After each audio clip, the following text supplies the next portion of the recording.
도착을 해서 차에서 내리는데 부목사님 오시더니 하시는 말씀이, 목사님, 우리 목사님 밑밥 다 깔아 놓으셨습니다. 그래서 그럼 나 오늘 월척 해야 되는데 좀 월척 당해 주십시오. 제가 오늘에 잃어버린 동생을 찾았습니다. 금수가 어디 갔다 이제 왔니?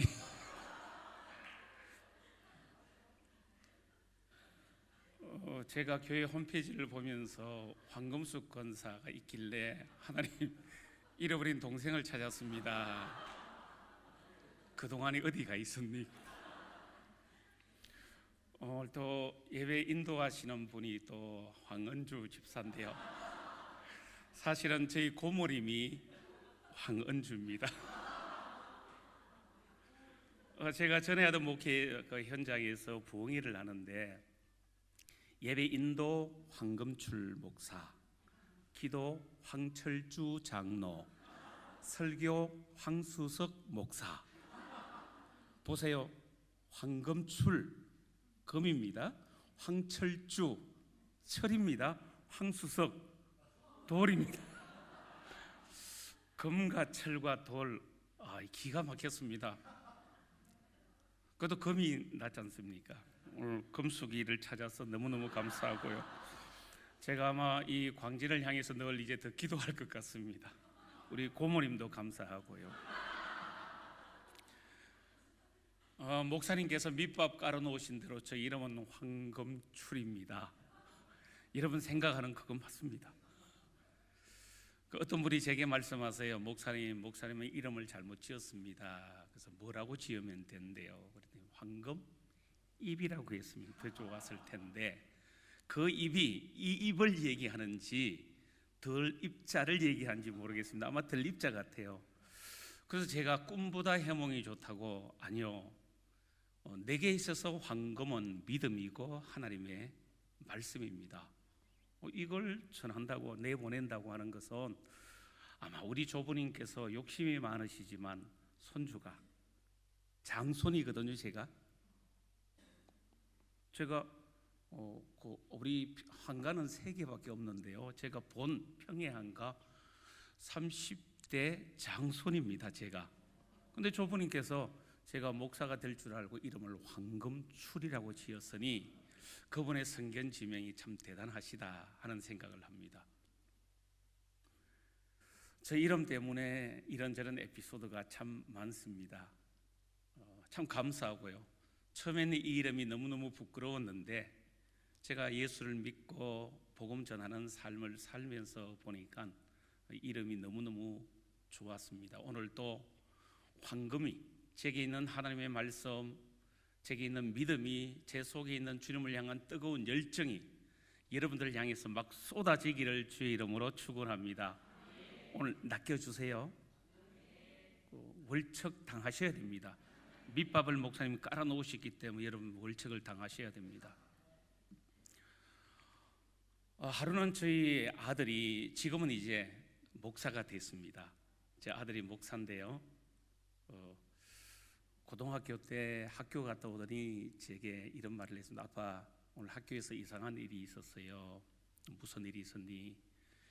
아니, 물리 선생님이 저를 부르더니, 야, 하나님이 교회를 정말 지켜주시냐 하고 묻더래요. 그래서 이 아들이 움칫, 고등학생이 뭐 순발력에 답은 못하잖아요. 하나님이 교회를 지켜주시죠. 그랬더니 선생님 하신 말씀이, 거짓말 하지 마라. 하나님이 교회를 지켜주시면 교회 종탑 십자가 위에 피레침을 왜 꽂아놨니? 여러분, 왜 꽂았을까요? 자, 여기까지 딱 오니까 이 아이가 말문이 탁 막히는 겁니다. 근데 하나님께서 순간적으로 지혜를 주시더래요. 선생님, 그건 신앙의 문제가 아니고 법적인 문제입니다. 웃어야 되는데 왜 안 웃으세요? 피레침이 없으면 허가가 안 나고요, 피레침이 없으면 준공검사가 안 나거든요. 근데 아이가 하는 말이, 선생님, 그건 믿음의 문제가 아니고 법적인 문제입니다. 선생님이 그 말을 듣고 가만히 있더래요. 근데 그렇게 어릴 때 말씀을 배우고 은혜 받고 믿음으로 살던 아이가 작년에 30살에 목사 안수 받고 서울에서 부목사로 있거든요.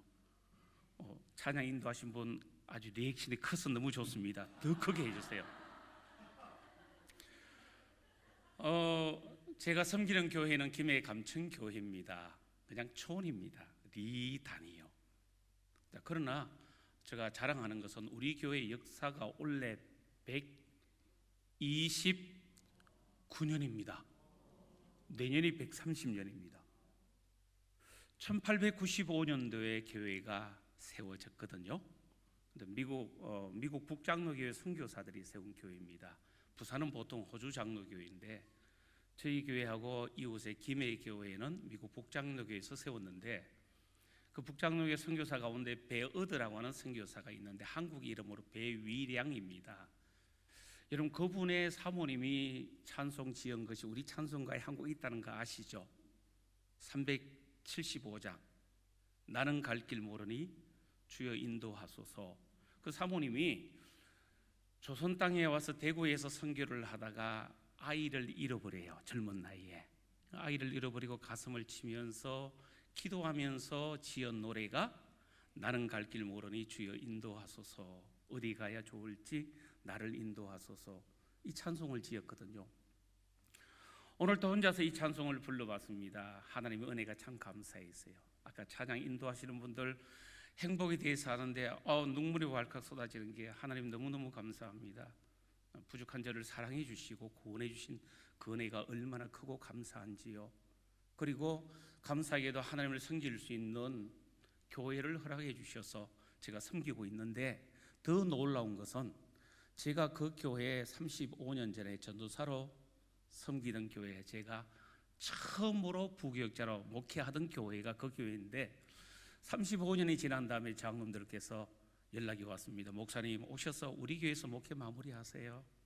저는 처음과 끝을 김해 감천교회에서 하게 됐습니다. 이러면은 대단하고 이런 경우는 별로 없거든요.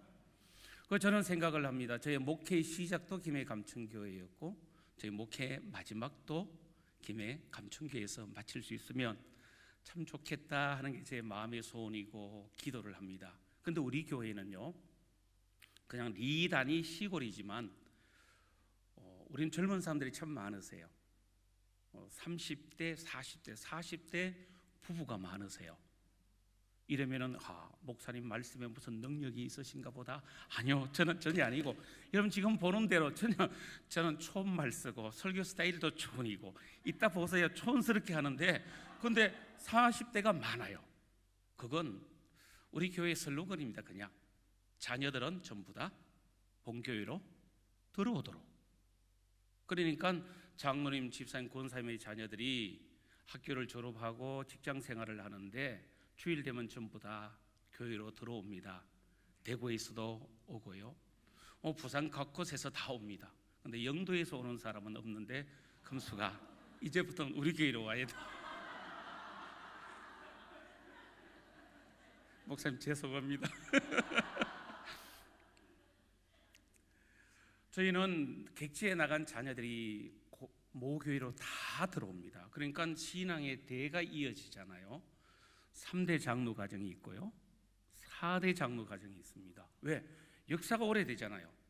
1895년도에 교회가 세워졌고 초대 장로님이 1940년 초반에 세워졌으니까 그때부터 지금 벌써 80년, 85년이 흘렸기 때문에 사이사이 거치는데 지금 저희 교회 장로님이 시무장로님 6분이 계시는데 6분 가운데 한 분 내놓고 모두 다 당신의 선친이 장로님이셨습니다.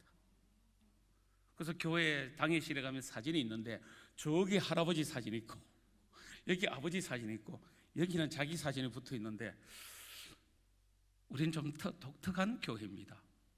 그 독특한 교회니까 독특한 사람이 가서 목회를 해도 무난하게 잘하고 있지 않습니까? 오늘도 참 감사해요. 그리고 저희는 시골 교회지만 이상 교회 학교가 부흥이 되고 있습니다. 감사해요. 올해 들어서 유아동부, 중고등부 아이들 등록한 숫자가 꽤 많이 됩니다. 기본 바탕은 우리 자녀들이 기본 바탕이고 그 이후에 전도되어 온 아이들이 있는데요. 그래서 지금 유아동부 같은 경우에는 예배당이 아이들 공간이 부족해서 새로 만들어야 된다는 얘기 나오는데 어른들이 안 움직여서 참 큰일이라서 제가 지난주에 그랬습니다. 다음 세대에 꿈꾸지 맙시다. 현 세대가 살아야 다음 세대가 삽니다. 공감 안 하세요?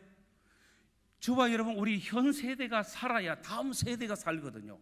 그런데 우리는 안 하면서 다음 세대 준비한다고요? 그건 거짓말입니다.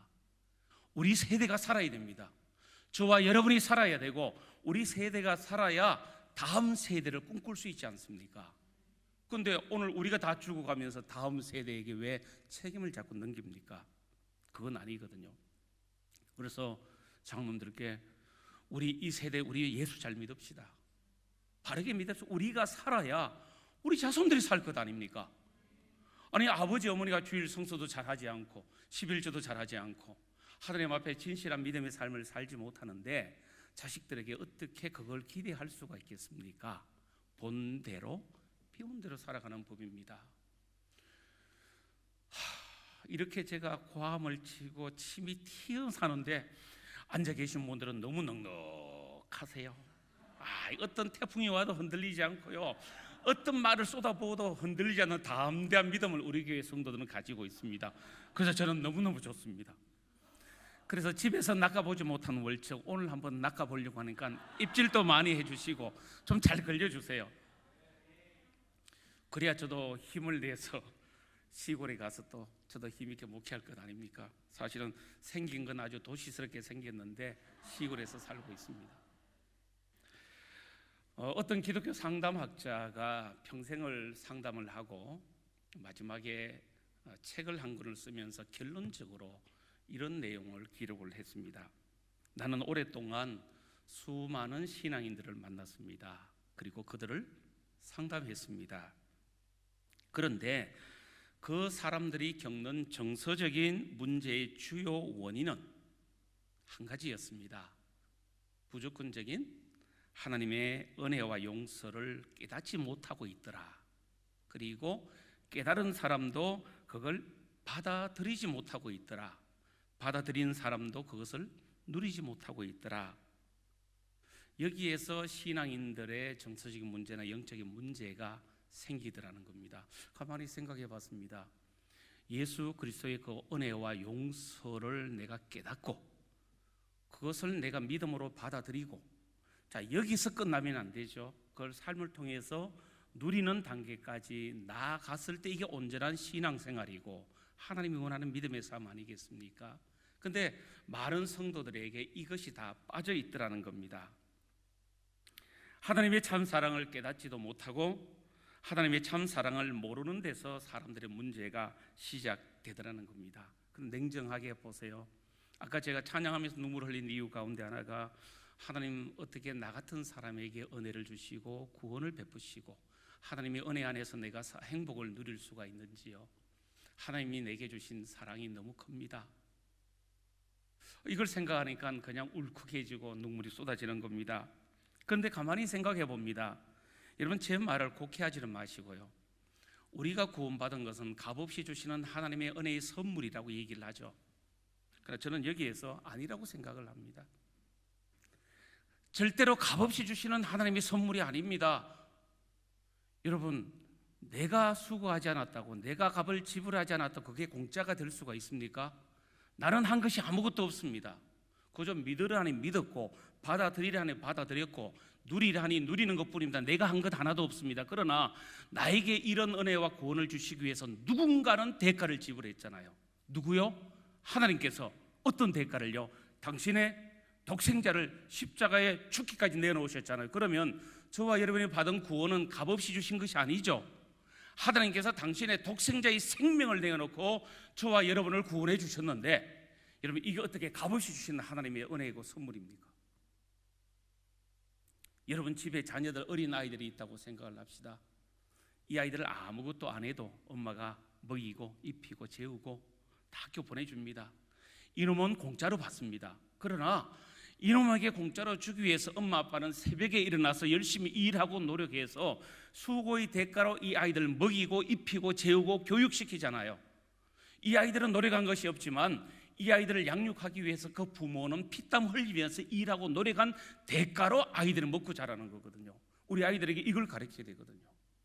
야, 절대로 공짜가 아니다. 여러분도 아무 대가 없이 그냥 예수님의 십자가 구원의 은혜를 그렇게 가볍게 생각을 하십니까? 아니요, 이제부터 생각을 합시다.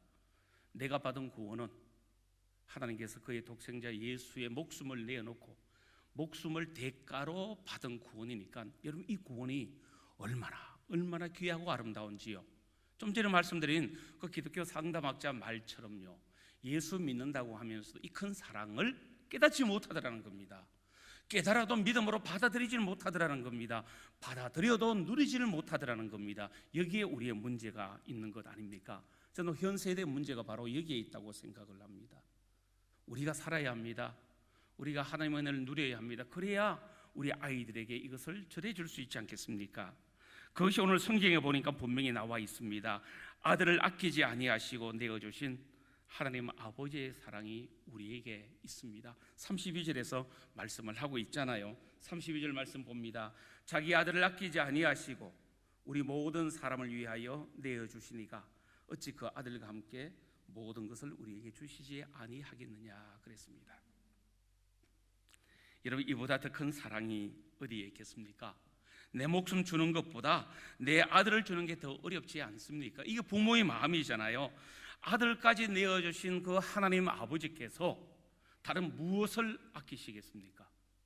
아들의 목숨까지 내어놓으신 하나님께서 저와 여러분에게 무엇을 아끼시겠습니까? 사랑하기 때문에 가장 좋은 것을 주시는 것 아닙니까? 이것을 깨달으면 깨달을수록, 믿으면 믿을수록 그 사람이 곧 행복한 사람이 되고, 그 사람이 은혜의 사람이 되고, 그 사람이 사랑의 사람이 되는 겁니다.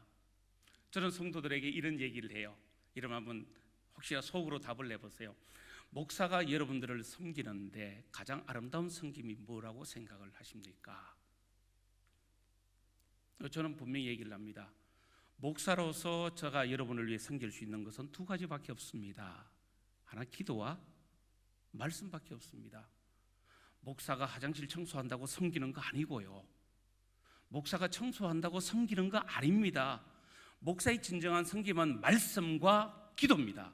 그런데 저도 목사가 되기 전에 구원받은 하나님의 백성 아닙니까? 성도 아닙니까? 그래서 나는 목사이기 이전에 성도로서 하나님의 은혜가 너무 감사해서 그래서 화장실 청소도 하고 휴지도 줍고 하는 겁니다. 저는 좀 구분을 해요. 목사로서 여러분, 우리 목사님 좋아서 청소 좀 하고, 그게 아니고 목사는 오직 기도와 말씀만이 여러분을 섬길 수 있는 최상입니다. 그러나 목사이기 전에 구원받은 하나님의 백성 성도이기 때문에 하나님께로부터 받은 은혜가 너무너무 감사해서, 그래서 우리 권사님이 그러세요. 연세 많으신 건 목사님 손은 무슨 손이 그렇게 거칩니까? 저 권사님 내 손이 어땠어요? 손이 얼마나 짤짤막하고 야무지게 생겼는지요. 내 손이 어땠어요? 목사님 손을 만지면 오징어 발을 만지는 것 같아요. 이 노인네가 오징어 발을 만져보셨는지 내 손이 얼마나 부드러운데요. 하루에 5번, 6번 로션을 바르고 얼마나 이렇게 하는데, 근데 목사님 일할 때 좀 장갑 끼고 하세요. 사실 제가 가꾸는 걸 좋아하거든요. 교회 사택마당에 텃밭이 있어서 많이 심어놨습니다. 지금 다 모아가지고 나눠주고 합니다. 텃밭에 한 5평 정도 되는데 얼마나 많이 심었는지. 저 꽃을 가꾸기를 좋아해서 전에 있던 교회에서는 국화 화분을 제가 300개를 만들어서 할 정도로 이제 좀 반응을 하시네. 반응을 안 하시길래 제가 일부러 그랬습니다. 목사님 좀 손 좀 예쁘게 가꾸세요. 근데 당신에게 있어서 참 목사가 손이 부드럽고 좀 그랬으면 좋은가 봐요. 당신은 밖에 나가면 우리 목사님이 자존심인가 봐요.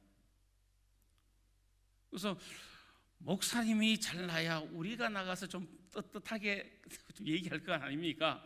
근데 권사님 맞아요. 그 말은 너무너무 고마워요. 너무너무 고마워. 그러나 나는 내가 은혜 받은 사람으로서 하고 싶은 일을 좀 하고 싶어. 그래서 좀 제가 이제 텃밭 일도 하고 교회 화분도 가꾸고 막 그렇게 해요. 제가 화분 가꾸는 소질이 있어가지고 지금 다음 주 되면 제가 키우는 백합화가 피기를 시작하는데 한 줄기에 꽃이 9개씩 달렸습니다. 이제 잘 됐습니다. 여러분, 이 꽃이 피는데 보통 꽃 한 송이가 제 손만 합니다. 근데 이게 화분 제가 쭉 교회 올라가는 게 난한데요. 새벽에 올라올 때 바람 불면은 백합화의 향기가 코로 싹 들어오는데 얼마나 좋은지 저는 생각에 내가 은혜 받은 성도로서 성도들이 올라오는 길에 이걸 하면 좋겠다 하는 그 마음요. 그 저는 하나님께서 우리를 위해서 독생자를 보내신 그 은혜와 사랑을 내가 좀 누리기를 원하고 그것을 내가 하나님께 갚아주고 싶어서 오늘도 저는 열심히 손바닥을 움직여서 비록 마른 오징어 다리 같더라도 하나님을 감사하면서 살아가고 있습니다. 제가 가까이 형님처럼 지내는 목사님이 계시는데 교도소 선교를 많이 하세요. 이제 청송에 있는 그 국립 호텔에서 이분이 일을 많이 하셨는데 한 번은 제게 그런 말을 했습니다. 아우님, 내가 이런 일을 겪어서 그러시기를 형님 뭔데요? 그랬더니 한 재소자가 출소를 해서 이제 형님 목사님을 찾아왔더래요. 찾아와서는 목사님 직장 좀 소개해 주세요. 퉁명스럽게 얘기를 하더래요. 그래서 목사님이 답을 못하고 머뭇머뭇거리니까 이 친구가 바로 받아쳐서 목사님에게 말을 하기를요. 내 그럴 줄 알았습니다. 내 그럴 줄 알았습니다. 사랑을 외치고 사랑을 부르짖지만 세상에 사랑이 어디 있습니까? 목사님 우리 집에 오셔서 날마다 사랑을 말씀하셨는데 목사님 지금 내 앞에서 사랑을 나타내 보십시오 하고 목사님을 향해서 막 공격을 하는 겁니다. 목사님 세상에 사랑이 어디 있습니까? 있다면 우리 어머니가 어린 나를 왜 버렸겠습니까? 나는 어릴 때부터 버림받아서 고아원에서 자랐습니다. 그리고 17살쯤 됐을 때 고아원을 탈출해서 내 마음대로 살아가다가 오늘까지 오게 되고 결국은 별을 7개나 달게 되었습니다 하고 막 받아치니까 목사님이 할 말이 없는 겁니다. 하나님 지혜를 주세요. 지혜를 주세요. 근데 하나님께 지혜를 주시더래요. 그래서 이 청년의 손을 꼭 잡았답니다. 다시 한번 생각해 봅시다. 다른 사람들은 자기 자식이기 때문에 먹이기도 하고 입히기도 하죠. 그러나 아무 상관도 없는 사람이 당신에게 젖을 먹였고 기저귀를 갈아주지 않았습니까? 당신이 모르는 사이에 당신은 당신과 아무런 상관도 없는 사람들의 사랑을 받아먹고 자라난 것이고 그리고 건강하게 자랐잖아요. 농사 짓지 않아도 오늘까지 먹고 살지 않습니까? 이래도 사랑이 없습니까? 당신은 다른 사람이 받지 못한 특별한 사랑을 받았습니다 하고 설명을 하는 겁니다. 그런데 이 청년이 가만히 듣고 있더니 고개를 끄덕끄덕 하더니 눈물을 주르르 흘리더랍니다. 그 순간에 머릿속에까지 생각이 들어가 지나갔던가 봅니다. 어릴 때 생활하던 고아원 원장님이 생각이 나고 자기를 돌보던 보모 선생님이 생각이 나는 겁니다. 방금 목사님 말씀처럼 이분들은 나와는 아무런 상관이 없는 사람인데 내 어릴 때 기저귀 갈아주고 코 나오면 코 풀어주고 그리고 씻겨주고 입혀주고 먹여주고 재워줬는데 이분들은 나와 무슨 상관이 있을까? 아무런 상관이 없는데 여기까지 오니까 내가 잘못 생각했습니다. 말씀을 듣고 보니 정말 저는 많은 사랑을 받은 사람입니다. 그렇게 목을 내어 울다가 돌아갔답니다. 여러분 모든 문제의 근본은 결국은 내가 받은 사랑을 모르기 때문에 생겨나는 겁니다. 내가 받은 사랑, 지금도 내가 그 사랑 안에 있음을 모르고 살아가기 때문에 예수 믿으면서도 힘있고 능력 있는 삶을 살지 못하고 늘 쪼들리는 삶을 사는 겁니다. 마음으로 말입니다. 한 번은 성도들에게 그랬습니다. 여러분 언제까지 천부여 의지 없어서 손들고 옵니다. 언제까지 그 찬송할래요? 언제까지 그 찬송할래요? 적어도 신앙의 연륜이 있다면 찬송가가 바뀌어져야 된다고 생각을 하거든요.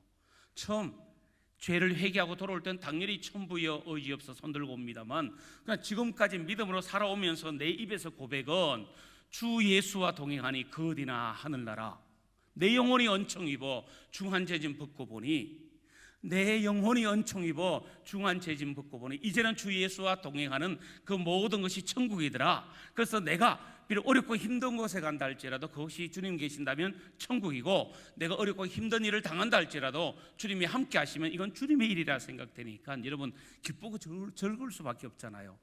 적어도 예수 믿는다면 이 정도까지 삶은 살아야 되지 않습니까?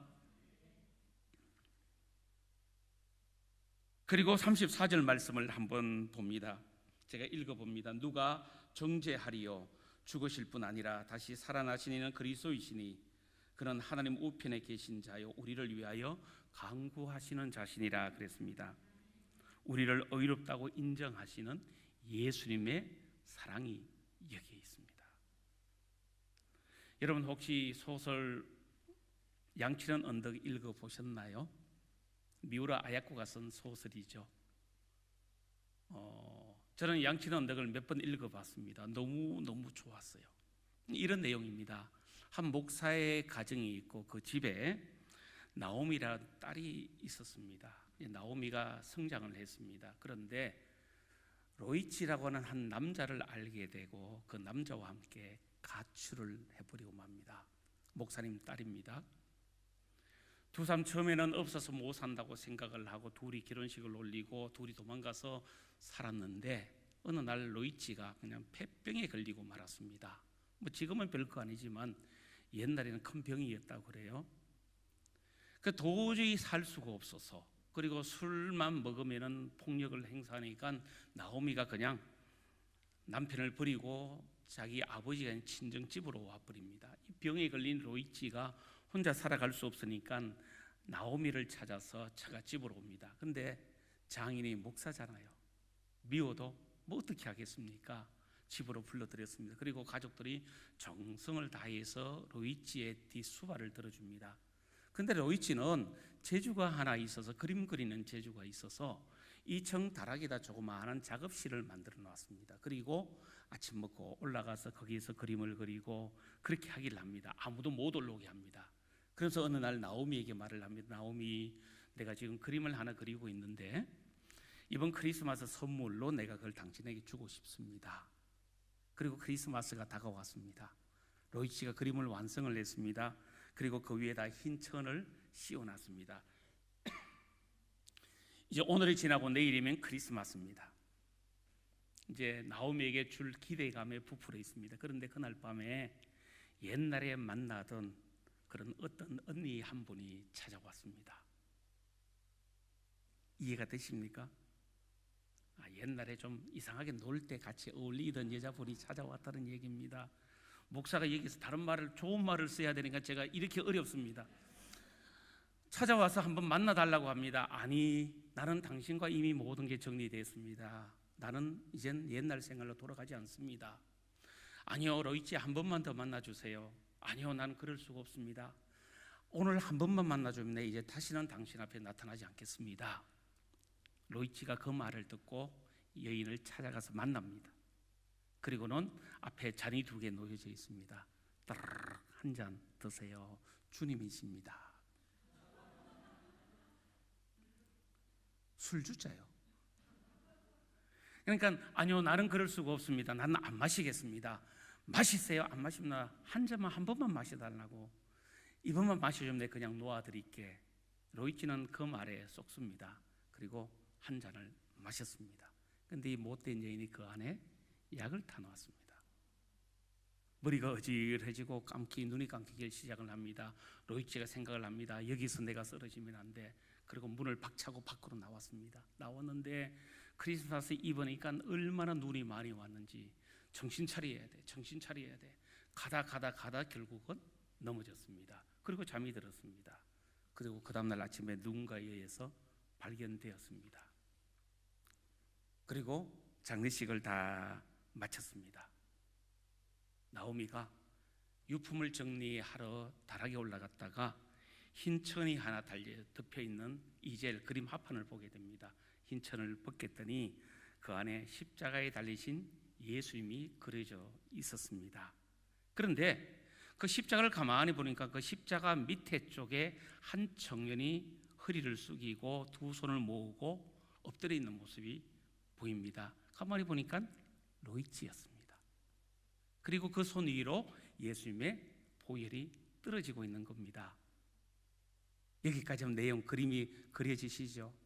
로이치가 그 예수님의 십자가 그 사랑을 자기는 평생 한 번 그림으로 그 밑에 앞에 앉아서 그 그림을 그린 겁니다. 그런데 그 그림이 완성은 됐지만 그렇게 사랑하는 아내 나오미에게 주지 못하고 로이치가 죽고 맙니다. 이로써 양치는 언덕이 끝이 납니다. 예수님의 십자가에는 능력이 있습니다. 죄와 허물로 인해 죽은 우리를 살리는 놀라운 영역이 있습니다. 십자가에 이 사랑이 있습니다. 예수님께서 그 십자가 사랑으로 저와 여러분을 구원해 주셨고 오늘의 이 은혜를 누리게 해주지 않았습니까? 십자가의 그 큰 사랑은 우리의 모든 죄를 다 용서하실 수 있습니다. 십자가의 그 사랑 앞에 용서받지 못할 죄는 없습니다. 하나님께서 모든 것에 능하신 분이지만 저는 볼 때 두 가지 못하시는 것이 있으세요. 회개하는 죄인을 구원하지 않을 방법이 하나님께는 없고요, 회개하지 않는 죄인을 구원할 방법 또한 하나님에게는 없습니다.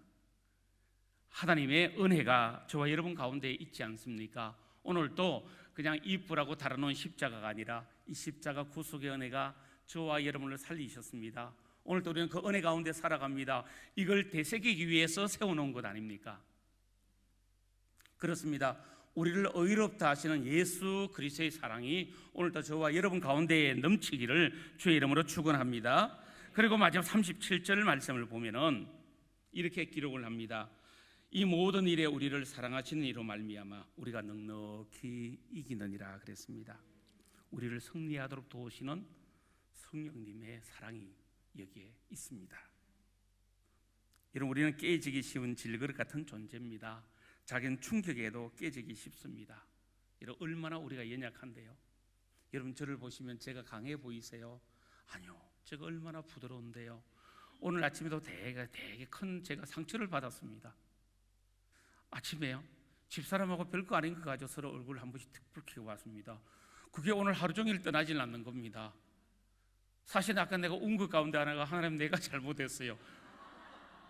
아니, 설교할 사람이, 하나님의 말씀을 전할 사람이 오늘 여기 와서 하나님의 사랑을 전해야 되는데 집사님이 뭐 실은 표시 하나 한다고 내가 말을 해버렸거든요. 하나님, 내가 이거 어떻게 해요? 내가 삐끗해서 목사님 내가 설교 못하겠습니다, 그 말 할 뻔했습니다. 그래서 어떻게 할 뻔했습니까? 집사람하고 별거 아닌 거 가지고요. 그래서 한마디 하고 예배당에 일찍 가서 앉아 있는데 하나님, 이게 도대체 뭡니까? 내가 이 도대체 뭡니까? 목사가 돼가지고 이걸 뭐 내가 하루 이틀 한 것도 아니고 전도사까지 합치면 제가 40년 가까이 했는데 하나님, 교육전사부터 해서 40년까지 한 게 이게 오늘 이겁니까? 내 자신이 너무너무 추해지고 부끄러워지는 겁니다. 이것 하나 참지 못하고 어떻게 하나님의 사랑을 전한다는 얘기입니까? 그걸 생각하니까 눈물이 쏟아지고 집사람에게 여보 내가 미안해, 근데 은혜 받고 눈물 흘린 거 아니고요, 내가 집사람에게 너무너무 미안해서 하나님 앞에 죄송해서 흘린 눈물입니다. 당신은 나를 보고 행복하다고 하는데 하나님, 내가 어떻게 해요? 참 미안한 생각이 참 많았습니다. 그래서 오늘 기도했습니다. 하나님, 내 이 마음으로는 설교를 못하겠습니다. 이 마음으로는 내가 설교를 못하겠습니다. 성도님들, 우리 교회 성도님들 앞에 툭 앉아 계시고 목사 입을 쳐다보고 있는데 목사 입에서 나가는 말을 저 뒤에 앉아있는 어떤 예쁜 여성분이 거짓말 할 것 같은 느낌이 딱 드는 거 있죠. 만약에 집사람이 뒤에 앉아 있었다면요, 나는 설교 못해요. 거짓말. 그래서 제가 눈을 내가 이쪽을 못 봤습니다. 이쪽을 보고 했습니다. 이쪽에 원래 은퇴 장로님들 앉아 계신데 오늘 내가 이쪽으로 보서 내가 도저히 집사람 눈을 맞추면서 내가 설교를 못할 것 같았어요. 거짓말이라 할까 봐요. 집에서나 잘하지, 내게나 잘하지, 그럴까 봐 말입니다. 근데 하나님, 내가 완벽해서 하나님의 말씀을 전하는 건 아니잖아요. 그렇다면 나는 설교할 수 없잖아요, 완벽하지 못하게. 그래서 하나님의 은혜가 필요합니다. 하나님, 나를 도와주십시오. 성령님 세상 끝날까지 나와 함께 해주시겠다 약속을 하셨잖아요. 성령께서 오셔서 들은 바 말씀을 기억나게 한다고 하셨잖아요. 그리고 이 말씀을 믿게 한다고 하셨잖아요. 전하게 해주겠다고 하셨잖아요. 전할 말을 입에 주겠다고 하셨잖아요. 하나님, 오늘 내가 그 말씀에 순종하겠습니다. 그래서 오전에 내가 뻔뻔하게 설교를 하고 왔습니다. 다음 주일날 성도들 앞에 고백을 해야죠. 사실 지난주에 이런 마음이었는데 하나님의 은혜로 말씀을 전했습니다. 여러분, 내가 톡 까놓고 얘기하니까요, 여러분 이해를 하고, 참 목사님 자기 마음 조절한다는 게 힘들구나. 정말 힘들어요. 너무너무 힘들어요. 그래서 더더욱 내가 오늘 하나님의 사랑에 대해서 내가 설교를 준비해가지고 설교해야 되는데, 하나님 내가 조금만 더 참았으면 내가 이런 아픔을 겪지 않아도 되는데, 그래서 우리의 연약함을 도우시는 성령 하나님이 저와 여러분과 함께 하시고 우리를 사랑해 주지 않습니까? 하나님께서 우리를 도우시기 위해서 당신을 대신하여 성령을 보내주셨잖아요. 그래서 성령은 우리를 도우시는 분이기 때문에 이분을 우리는 보혜사 또는 돕는 자라고 얘기를 하잖아요. 스펄전 목사님께서 어떻게 하면 성령의 도우심에 대해서 쉽게 설명을 할까 하다가 노젓는 어린 아이의 예를 들었습니다. 저는 고향이 경북 울진 동해안 바닷가입니다. 여러분 들어보셨는지요? 동해에 물개 하면은 황금출이라고 하는 걸 들어보셨습니까? 문 딱 열고 나면요, 거짓말 조금만 보태서 우리 집에서 내일 낚시 때 방 안에서 던져서 내가 고기를 낚아서 회를 쳐먹은 사람입니다. 집에서 문만 열면은 바로 내일 낚시 탁 던져가지고 회를 쳐먹었습니다. 그러니 밥만 먹으면 바다 나가가지고 사는데 제가 얼마나 헤엄을 잘 치겠습니까? 부력도 있잖아요.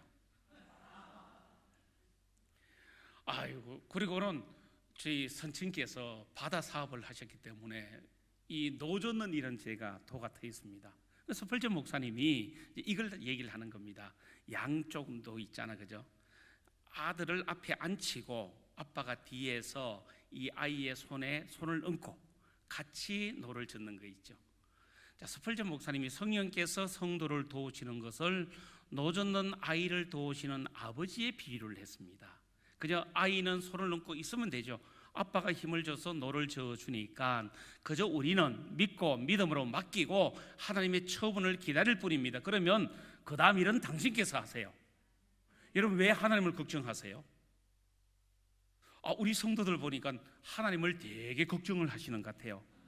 우리가 이렇게 기도했는데 하나님 못 들어주시면 하나님 우세 아닙니까?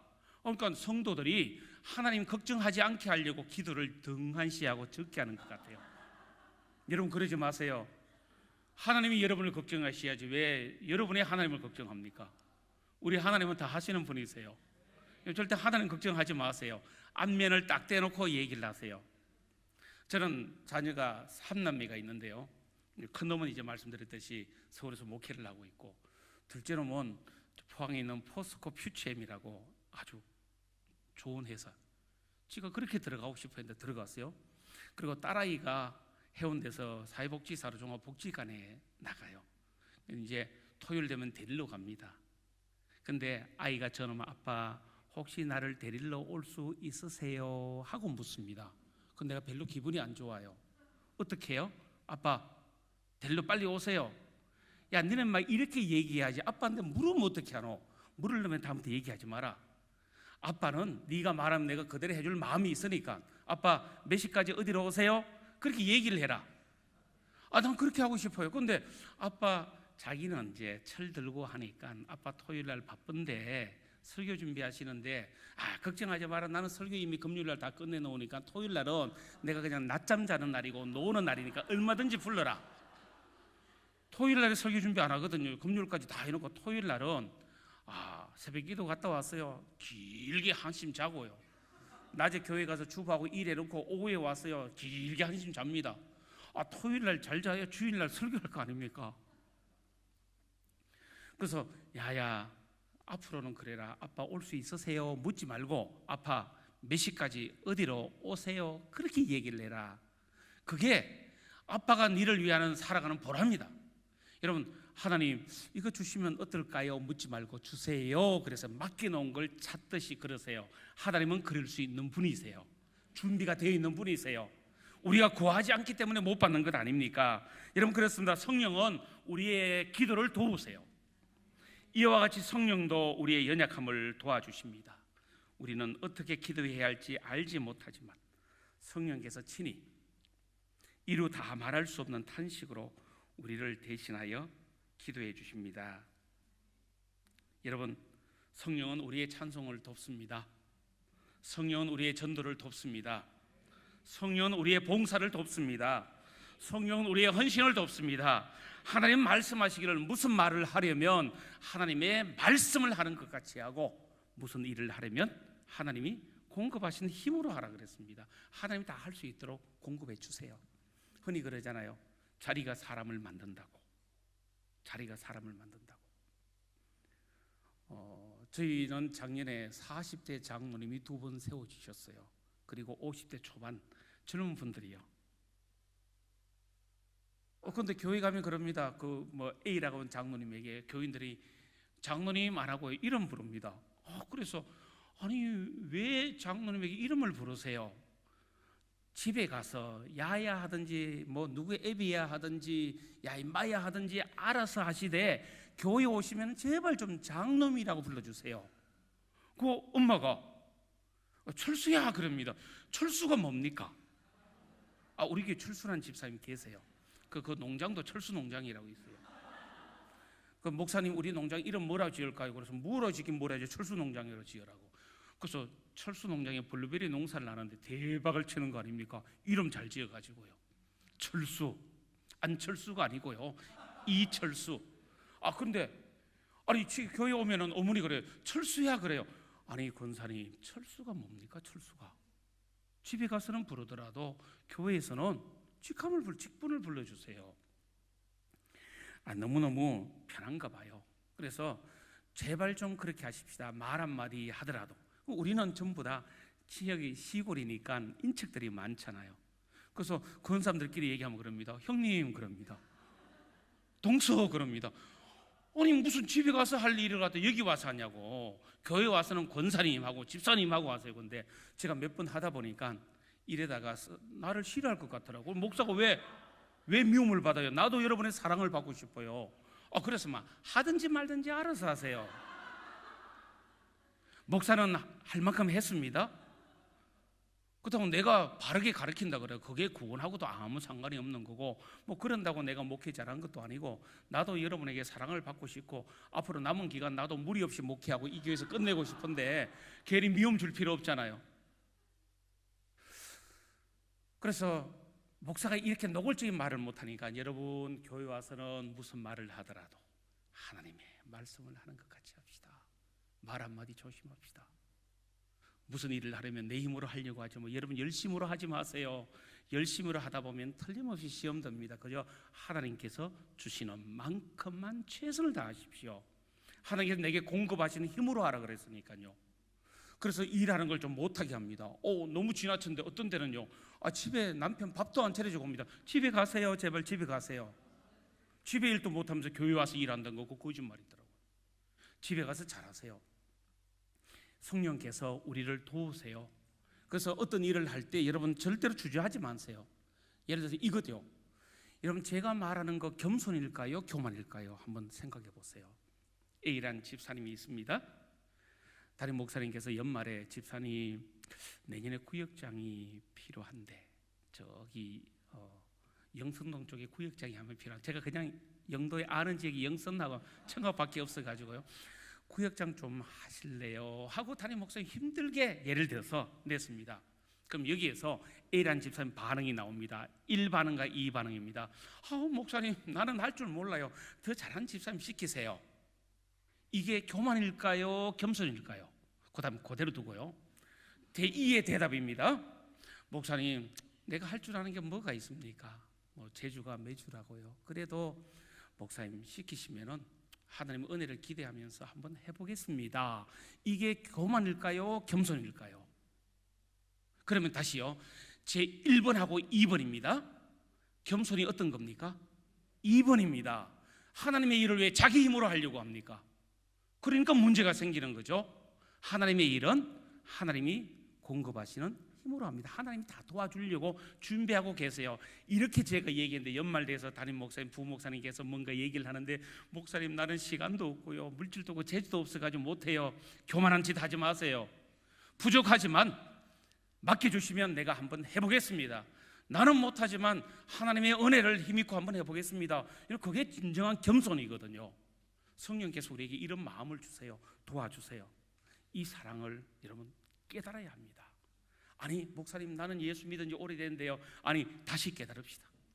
하나님 그 큰 사랑을요, 우리와 함께 하시고 독생자를 아끼지 아니하시는 하나님 아버지의 사랑을 깨달으시고요, 나를 위해서 십자가에 죽으시고 나를 의롭게 하시는 예수 그리스도 구속의 은혜, 그 사랑을 깨달으시고요, 오늘도 우리와 함께 하시면서 도와주시는 성령 하나님의 그 사랑을, 그 도우심을 깨달읍시다. 그래야 됩니다. 그래야 우리가 이 땅에서 바른 믿음의 삶을 살 수가 있습니다. 우리 세대가 잘 믿어야 다음 세대를 기약할 수가 있지 않습니까? 방직 공장에 다니는 한 어머니가 있습니다. 남편이 방직 공장에서 일을 하다가 사고로 그냥 세상을 떠났습니다. 그러는 회사에서 남편을 대신해서 아내를 직원으로 채용을 했습니다. 그런데 그 집에 어린 사내 아이가, 갓 태어난 사내 아이가 하나 있었습니다. 거의 유복자 같은 아이가 있었는데요. 그래서 이 엄마가 출근할 때 이 아이를 데리고 와서 회사 기숙사에 눕혀놓고 일을 하다가 젖대가 되면 와서 수유를 하고 그렇게 살았습니다. 그런데 어느 날 그 기숙사에 그냥 불이 났습니다. 얼마나 불이 세게 났는지 사람들이 접근을 하지 못합니다. 그런데 이 엄마는 마음이 다급합니다. 왜? 안에 아이가 있기 때문에. 모든 사람이 만류하는데 그걸 뚫고 들어가서 아이를 품에 안고 나왔습니다. 나왔는데 얼굴이랑 손이 엉망이 되어 있습니다. 이런 생각하시는 그대로입니다. 화상을 입어서 흉하게 일그러졌습니다. 그리고 시간이 흘렀습니다. 이 아이가 초등학교 들어간 나이가 됐습니다. 초등학교 들어갔습니다. 여러분 초등학생들이 뭐 생각이 있습니까? 그러니까 이 아이에게 놀리는 겁니다. 야, 누구누구 엄마는 꼼보래요. 애들은 그 당연한 것 같아요. 애들에게서 어른처럼 생각하기를 바라는 건 아니잖아요. 그런데 이 아이에겐 그게 큰 상처가 됐던가 봅니다. 한두 번도 아니고 어느 날 아이가 울면서 들어와서 엄마에게 하소를 하는 거예요. 엄마는 얼굴이 왜 그래? 엄마는 얼굴이 왜 그래? 친구들이 나보고 너희 엄마는 꼼보야, 너희 엄마는 꼼보야 놀리는데 우리 엄마 얼굴이 왜 그래? 막 울기를 시작을 하는 겁니다. 엄마가 얼마나 난처하던지. 가만히 농을 열더니 농 안에서 사진첩을 하나를 꺼내가지고 첫 페이지를 착 펴서 아이 앞에 내놓는 겁니다. 여러분 생각하는 그 사진 맞습니다. 결혼식 사진요. 얘야, 엄마도 결혼할 때는 이렇게 예뻤단다.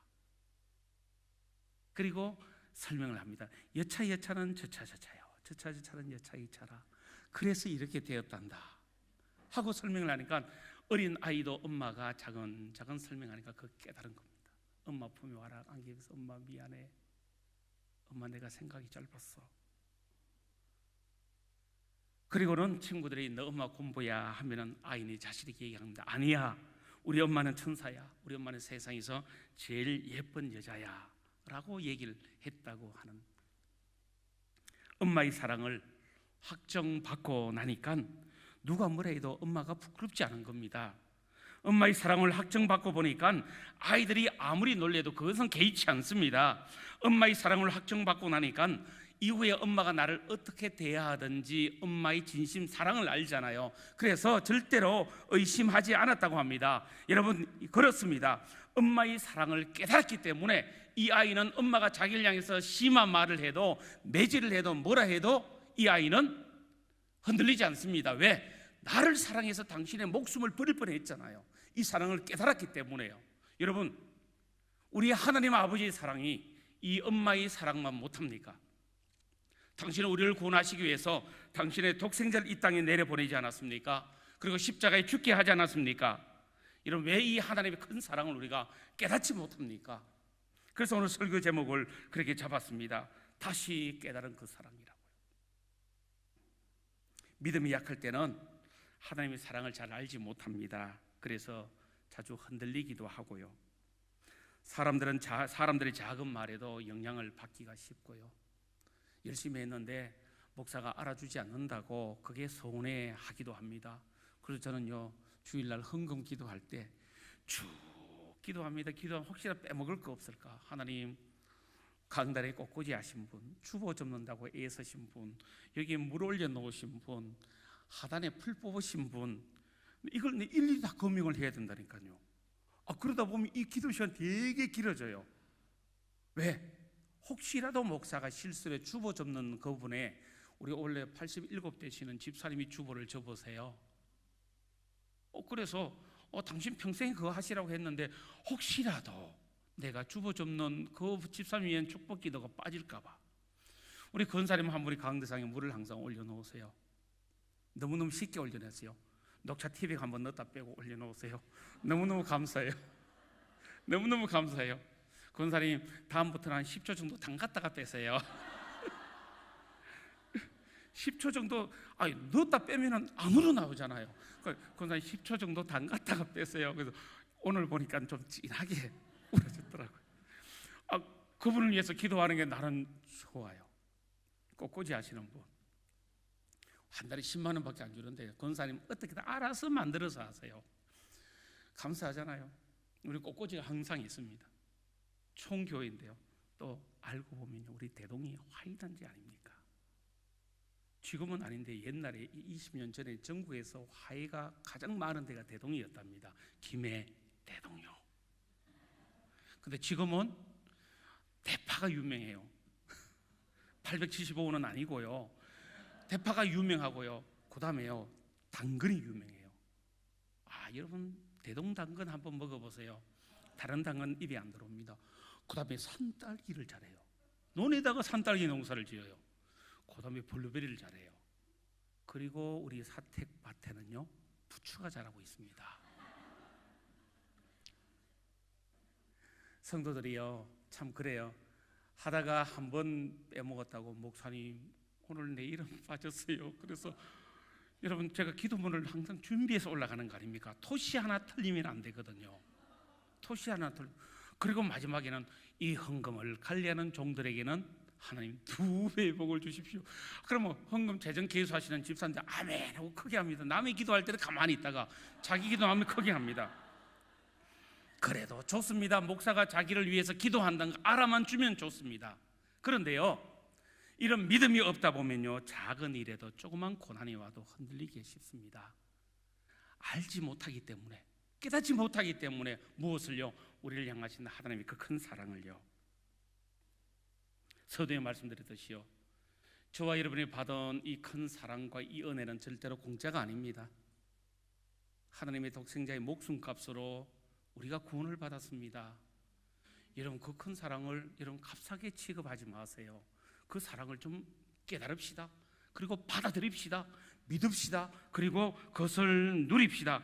이제부터는 겉으로 드러난 현상을 바라보고 흔들리기보다는 하나님의 말씀에 의지해서 하나님의 사랑을 확신하고 그렇게 살아가십시다.